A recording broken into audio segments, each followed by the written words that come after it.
दोस्तों, तारीख थी 14 अगस्त 1947। सुबह आसमान बिल्कुल साफ था जब सुबह 8:30 बजे पंडित नेहरू और उनके कैबिनेट ने शपथ ली और जिसके बाद ब्रिटिशर्स का झंडा हटाकर आजाद हिंद का झंडा लहराया गया, जिसे देख सभी की छाती चौड़ी हो गई थी, क्योंकि अब हमें वो झंडा दिखने लगा था जिसे हम बरसों से देखना चाहते थे। जब राजधानी दिल्ली में आजादी का जश्न मनाया जा रहा था, उस वक्त महात्मा गांधी दिल्ली से हजारों किमी दूर पश्चिमी बंगाल के नोआखली में थे और राज्य में शांति कायम करने का प्रयास कर रहे थे। जानकार बताते हैं कि पंडित नेहरू के ऐतिहासिक भाषण को पूरे देश ने सुना था, मगर गांधी जी नहीं सुन पाए थे।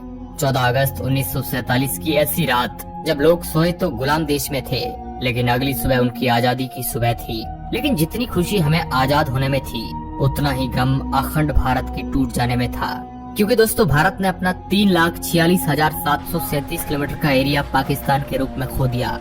करोड़ों की संख्या में लोग भारत से अलग हो गए थे।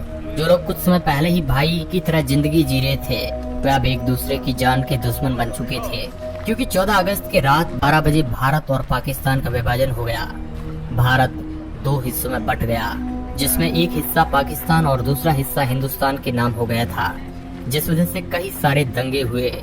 जो लोग खुद को पाकिस्तान में सुरक्षित महसूस समझते थे, वे वहां चले गए, और जो लोग भारत में सुरक्षित महसूस कर रहे थे, वे यहाँ पर आ गए।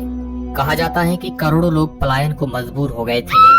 इन दंगों में हजारों लोग मौत के घाट उतर गए थे। ये उस समय दुनिया का संभवतः सबसे बड़ा विस्थापन था, और ये सारा खेल अंग्रेजी हुकूमत का ही था, जिसने डिवाइड एंड रूल का खेल पहले से ही खेल रखा था, जहाँ पर उन्होंने हिंदुस्तान के अंदर हिंदू और मुस्लिम के बीज भर दिए थे। वरना आजादी के पहले तक हम सभी भाइयों की तरह साथ में जी रहे थे। वो तो अंग्रेज ही थे जिन्होंने हमें हमारी जाति के आधार पर हमारा व्यक्तित्व याद दिलाया, जिसके बाद हम आपस में ही लड़ने लगे।